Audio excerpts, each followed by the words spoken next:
নবী করিম সাল্লাল্লাহু আলাইহি ওয়াসাল্লাম বলেছেন, মান আহসানা উযুআহুন্না, অজু সুন্দরভাবে করবে। অজুতে 4টা ফরজ, কিছু কি আছে সুন্নত আছে না, সুন্নত মোতাবেক ফরজগুলো আদায় করবো সুন্নত তরিকায়, তাইলে অজুটা সুন্দর হবে। তাইলে অজুর নিয়ম শিখিয়েছেন নবী করিম সাল্লাল্লাহু আলাইহি ওয়াসাল্লাম সাহাবায়ে কেরামকে। সাহাবায়ে কেরাম দেখিয়ে দিয়েছেন। ওনার অজু আছে, কিন্তু অজু করে দেখাচ্ছেন শিখানোর জন্য। অজু করে দেখাচ্ছেন, উঁচু জায়গায় বসে আলী রাদিয়াল্লাহু তাআলা অজু করেছেন, কুফাবাসী দেখেছেন কিভাবে উনি অজু করেন। সেই অজুটাই তো ওলামায়ে কেরাম শিখাচ্ছেন আপনাদেরকে। 4টা ফরজ, এতটা কি সুন্নত, কিভাবে শুরু হবে, বিসমিল্লাহ পড়ে শুরু হবে, পানি অপচয় না হয় সেটাও কি করতে হবে, খেয়াল করতে হবে, পানির অপচয় না হয়। যদি কল ছেড়ে দিই বাস চলছে, মোটা করে ছেড়ে দিয়ে থাকে, যেখানে অল্প পানি দিয়ে অজু করা সম্ভব সেখানে কি হচ্ছে দেখা যাবে। যদি একটা বালতি, কলের নিচে একটা বালতি দিয়ে রাখেন, অজুতে আমরা যত পানি ব্যয় করি ওই পরায় বালতি ভরে যাবে। যদি বালতি দিয়ে রাখেন কলের নিচে আর আপনি অজু করতে থাকেন, পরে দেখবেন যে বালতি ভরে গেছে। অথচ অজুর জন্য দরকার সামান্য পানি, আধা লিটার পানির দরকার হয় না অজুর জন্য,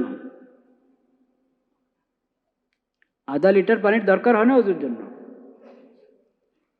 কিন্তু সেই ব্যবস্থা তো নিতে হবে, ব্যবস্থা নিতে হবে না।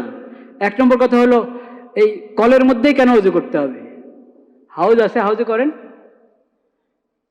একটা লোটা রাখেন, কল থেকে আপনি লোটাতে পানি নিয়ে লোটা দিয়ে করেন। আচ্ছা, সব সফরের অবস্থা সব সম্ভব নাও হতে পারে, কিন্তু আমার ঘরে বাড়িতে তো আমি এই ব্যবস্থা করতে পারি যে কল ছেড়ে দিয়ে অজু করবো না, লোটাতে করবো। তো কল ছেড়ে দিয়ে যদি অজু করি, কল ছেড়ে দিয়ে অজু করলাম মনে করেন, তো সেটাতে আপনি করবেন কি বলেন? কল ছেড়ে দিলে চলতেই থাকবে। আপনি একটু শীতকাল বিশেষ করে একটু ডলতে হয়, পানি সব জায়গায় লাগে, ডলা লাগে না? তো ডলাও চলছে, কলও চলছে। কেন? একটু কলটা ছেড়ে একটু পানি দেন, একটু পানি দিয়ে কলটা বন্ধ করেন, এরপর আপনি ডলেন, ঘষেন যেটা দরকার, হ্যাঁ, তারপর আবার কল ছাড়েন, হালকা করে ছাড়বেন। একটু সময় লাগলো, আর পিছনে মানুষ দাঁড়িয়ে আছে লম্বা লাইন, তো একটু একবারই মোটা করে ছাড়লে তো ফায়দা নাই, কোনো ফায়দাই নেই। তো হালকার থেকে একটু একটু বাড়ান, ঠিক আছে, একটু দ্রুত যাতে ওজুটা হয়ে যায় সেটাও একটা ঠিক আছে। কিন্তু খামাখা আমি মাথা মাসে করতেছি, পানি নিলাম মাথা মাসে করতেছি, মাথা মাসে কান মাসে করবো, সময় লাগে কি লাগে না? ও কল চলছেই। পাও দিতে, পাও ঘষতে একটু সময় বেশি লাগে, কিন্তু ওই কল ছেড়েই আমি পাও ডলাডলি করছি আর কল একবারে স্রোত। এগুলো খেয়াল করতে হয়, ফিকির করতে হয়। নবী করিম সাল্লাল্লাহু আলাইহি ওয়াসাল্লাম বলেছেন, অজুর মধ্যে তোমরা পানির অপচয় করবে না। তো অজুতে না করলে এমনি অপচয় জায়েজ হবে? অজু নেক আমল, এটাতে অপচয় নিষেধ করা হচ্ছে, তাহলে অন্য জায়গায় পানিকে একবারে সস্তা মনে করি, যেহেতু মুফতি পেয়ে গেছি, একবারে সস্তা মনে করি আমরা, পানির অপচয়কে কোনো বিষয় মনে করি না। কোনো ক্ষেত্রে পানির অপচয় করা ঠিক না। এরপর জিজ্ঞেস করছি, ইয়া রাসূলুল্লাহ, আমরা সমুদ্রের পাশে, হ্যাঁ সমুদ্রের পাশে, নদীও বলে নাই, কি সমুদ্রের পাশে, সমুদ্রের পাশেও থাকো তুমি, তাও অপচয় করবে না পানির, তাও ওদের ক্ষেত্রে পানির কি করবে না, অপচয় করবে না। চিন্তা করেন, অপচয় না করে সুন্দরভাবে অজু করবো, যাতে কোনো জায়গায় যেটা ধোয়া দরকার ওটা শুকনা কি না থাকে। এভাবে সুন্দরভাবে অজু আদায় করব। অজুর সৌন্দর্য হলো কিসের মধ্যে? ওটা সুন্নত মোতাবেক হওয়া, ফরজগুলো যথাযথ আদায় হওয়া, সুন্নত মোতাবেক হওয়া, এবং কষ্ট লাগছে এই শীতের মধ্যে কেমনে করি অজু, হ্যাঁ, গরম পানির তো সব জায়গায় ব্যবস্থা থাকে না। আর কারো আছে গরম পানি লাগায় তো কেমন অস্বস্তি লাগে, অস্বস্তি লাগে অজু। নবী করিম সাল্লাল্লাহু আলাইহি ওয়াসাল্লাম বলেছেন, ইসবাগুল উযুই আলাল মাকারিহ, কষ্ট হচ্ছে, ভালো লাগছে না, অস্বস্তি লাগছে, বিজাতে মনে যাচ্ছে না শরীরটা, তাও মনের বিরোধিতা করে নিজের কষ্টের দিকে না তাকিয়ে একটু অজু করো, সুন্দরভাবে করার চেষ্টা করো, কোনোটা যাতে শুকনো না থাকে কোনো জায়গা, ভালোভাবে অজুটা করো। এটা অনেক বড় নেকামল। ইসবাগুল উযু আলাল মাকারি, অস্বস্তি লাগছে, কষ্ট লাগছে, তারপর অজুটা সুন্দরভাবে করা, এটা অনেক বড় কি। এক তো অজু দরকারই, আমার নামাজের জন্য দরকার, কোরআন স্পষ্ট করতে চাইলে অজুর দরকার, তোয়াফের জন্য অজু দরকার, সেই হিসেবে তো অজু করবো। কিন্তু খুদ অজুটাই স্বতন্ত্র একটা ইবাদত হিসাবে আল্লাহ তাআলা কবুল করবেন, এটার জন্য আলাদা সওয়াব দান করবেন আল্লাহ তাআলা। এই না যে নামাজের সওয়াবের মধ্যে এটা চলে গেছে বাস, না, অজুর জন্য আলাদা সওয়াব দিবেন আল্লাহ তাআলা। আর যদি অজু শেষে দোয়াও করি, আশহাদু আল্লা ইলাহা ইল্লাল্লাহ ওয়া আশহাদু আন্না মুহাম্মাদান আবদুহু ওয়া রাসূলুহু, আশহাদু আল্লা ইলাহা ইল্লাল্লাহ ওয়াহদাহু লা শারীকা লাহু ওয়া আশহাদু আন্না মুহাম্মাদান আবদুহু ওয়া রাসূলুহু, কালিমা শাহাদাত, এই যে বেটা আমি পড়লাম এটা হক, বা এই অর্থের কালিমা শাহাদাত আপনি পড়লেন, তো আল্লাহ তাআলা জান্নাতের দরজা তো খুলে দিবেন। এরপরে অজুর সময় কত অনুভূতি মনে জাগ্রত করা যায়, কত অনুভূতি জাগ্রত করা যায়। অজুর দ্বারা গুনাহ মাফ হয়, তো আমি তওবাই করতে থাকি, অজু করতে করতে তওবাই করতে থাকি। আল্লাহুম্মা গফিরলি যামবি ওয়া ওয়াসসি'লি ফি দারি ওয়া বারিক লি ফি রিজকি। নবী করিম সাল্লাল্লাহু আলাইহি ওয়াসাল্লাম অজু করেছেন, নামাজ পড়েছেন, তারপরে এই দোয়া পড়েছেন, আল্লাহুম্মা গফিরলি যামবি ওয়া ওয়াসসি'লি ফি দারি ওয়া বারিক লি ফি রিজকি। কোনো বর্ণনা এসেছে অজু করেছেন, এই দোয়া পড়েছেন। তো এই দোয়া আপনি অজুর পরে পড়েন, অজুর মাঝেও যদি পড়েন, যে মাগফিরাত, আল্লাহ তো বলেছেন অজুর দ্বারা গুনাহ মাফ হয়, তো আমার তো খালি সগীরা গুনাহ না, কত কবিরা গুনাহ করে রেখেছি। আল্লাহ আমি সব কিছু থেকে তওবা করেছি, তওবা করছি, আপনি আমার সব গুনাহ মাফ করে দেন, আমার সব গুনাহ মাফ করে দেন। তওবা করতে করতে অজু করি, তাইলে তো ওই কথাটা আসবে, আল্লাহুম্মা জাআলনি মিনাত তাওয়াবিন ওয়া জাআলনি মিনাল মুতাতাহহিরিন। আল্লাহ আপনি আমাকে তওবাকারীদের অন্তর্ভুক্ত করেন এবং পবিত্রতা অর্জনকারীদের অন্তর্ভুক্ত করেন, যাতে এই তহারাতের মাধ্যমে, অজুর যে তহারাত অর্জন করলাম, এই তহারাতের মাধ্যমে খালি আমার অঙ্গগুলো পরিষ্কার হলো, পবিত্র হলো, আর আমার জন্য নামাজ বৈধ হয়ে গেল, শুধু এতটুকুই, যেহেতু যাতে আমার অজুটা কি না থাকে, সীমাবদ্ধ না থাকে। এই অজুর বরকতে আমার আখলাক, আমার আমল, আমার সিরত, চরিত্র সব পবিত্র করে দেন, সব সুন্দর করে দেন। অনুভূতি এই না যে অজুর মধ্যে আমি উদাসীন, যে নামাজের খুশুর জন্য আমরা পেরেশান। আমাদের মুরব্বীরা, ওস্তাদরা আমাদেরকে বলেছেন, আরে তুমি তো নামাজের খুশু চাও, তো এটা অজু থেকে ফিকির করো না কেন? আজান শুনলা, এখন থেকে ফিকির শুরু করো, আজানের উত্তর দাও যে এখন আল্লাহর মহান এই ফরজ আদায় করার সময় এসেছে, এখন আমাকে প্রস্তুতি নিতে হবে। অজু করার সময় খেয়াল রাখো, আল্লাহ আমার দিলটাও পরিষ্কার করে দেন, আমার আখলাকও ভালো করে দেন। এরপরে ধীরে ধীরে হেঁটে মসজিদে যাও, যাওয়ার সময় তাওয়াজুর সাথে, বিনয়ের সাথে যাও, আল্লাহকে স্মরণ করতে করতে যাও।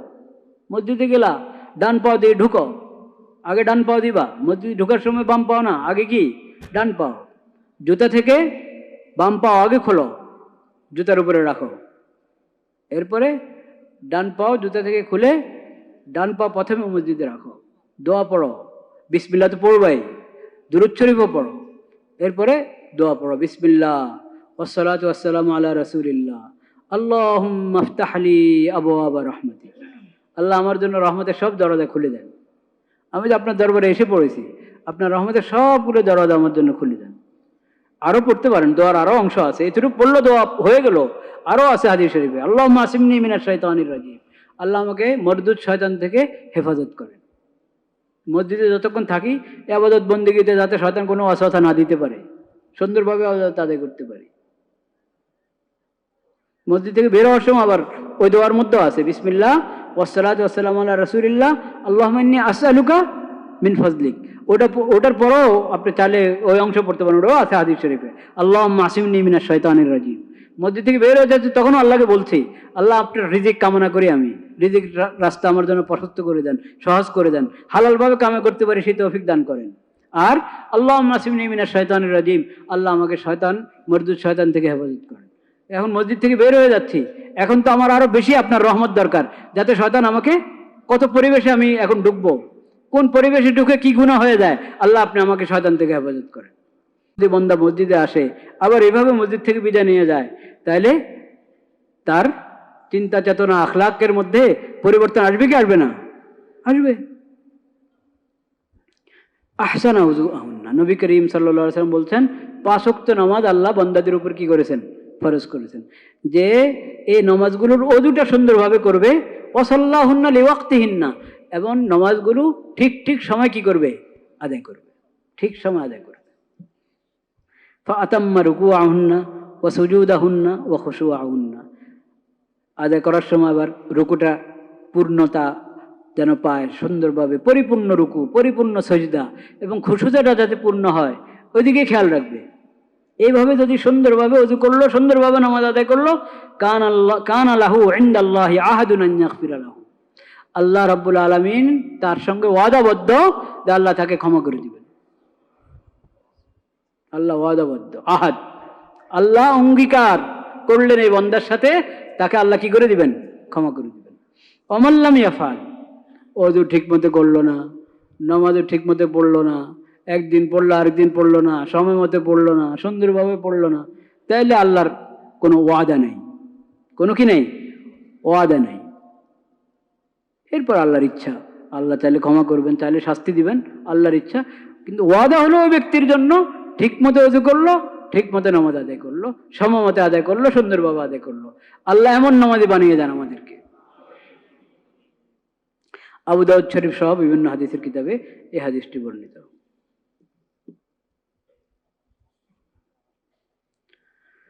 আল্লাহ। আবু মাসউদ আনসারী রাদিয়াল্লাহু তাআলা আনহু, ওনাকে বলা হয়েছে হাদিসনা আন সালাতি রাসূলিল্লাহ সাল্লাল্লাহু আলাইহি ওয়াসাল্লাম, সাহাবী, তা আপনি তো রাসূলুল্লাহর কাছ থেকে নামাজ শিখেছেন, নবী করিম সাল্লাল্লাহু আলাইহি ওয়াসাল্লাম নামাজ দেখেছেন, তার কাছ থেকে নামাজ শিখেছেন, তা আমাদেরকে নবীজির সালাত শিখিয়ে দেন, দেখিয়ে দেন। ফাকামা বাইনা ইয়াদাইনা ফিল মসজিদ, দেখেন এখন নামাজ পড়ার ইচ্ছা না, নামাজ শিখানোর ইচ্ছা, হাতে কলমে দেখিয়ে দিচ্ছেন নামাজ।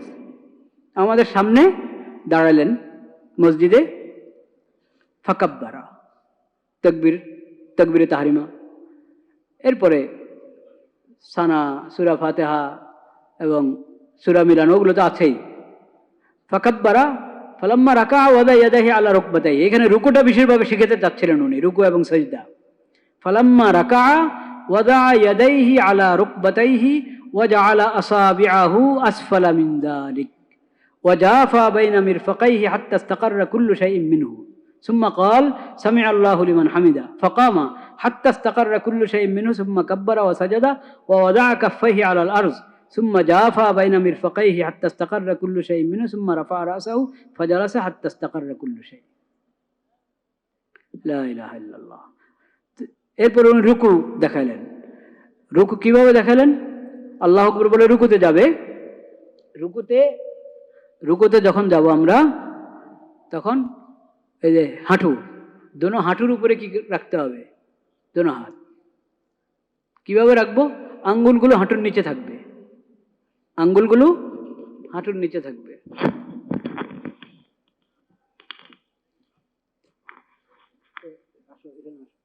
সবাই তো আর দেখবে না, কিছু মানুষ দেখলে এটারও একটু ফায়দা আছে। রুকুতে যাও।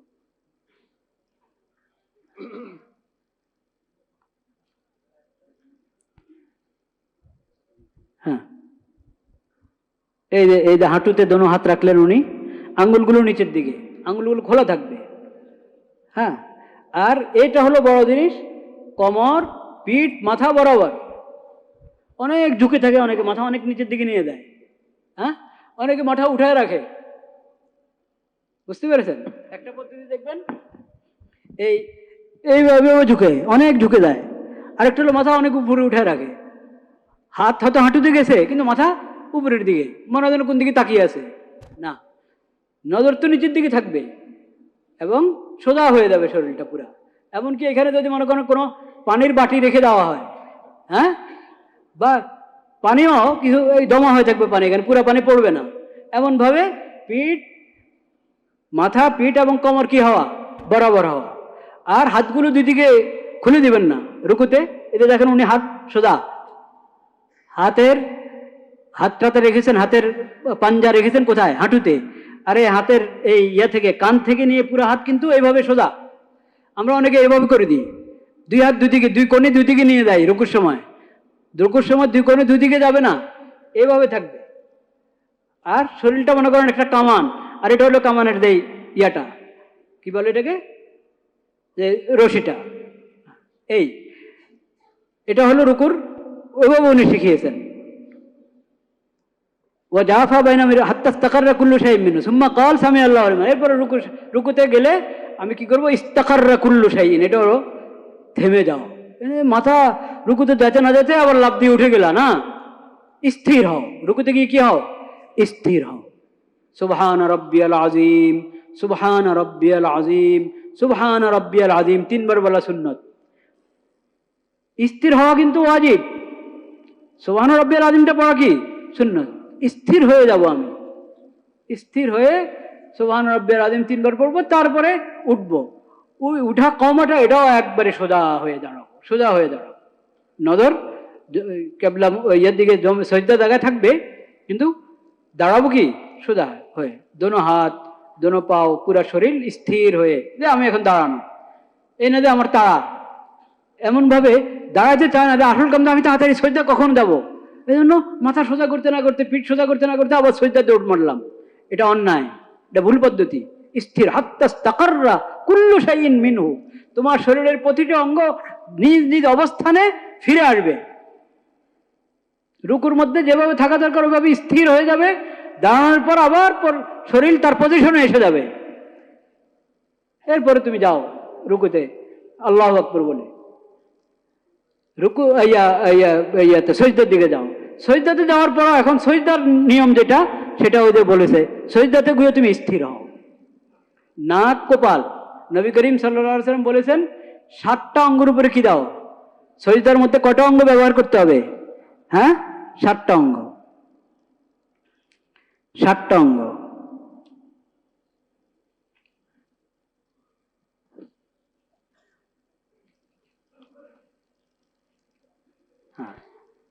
উমিরতু আন আসজুদা আলা সাবাতি আযম, নবী করিম সাল্লাল্লাহু আলাইহি ওয়াসাল্লাম বলেছেন, আমাকে আল্লাহ হুকুম করেছেন, আল্লাহর পক্ষ থেকে আমাকে হুকুম করা হয়েছে যাতে সজদাটা কটা অঙ্গের উপর হবে, 7টা অঙ্গ ব্যবহার হবে সজদার মধ্যে।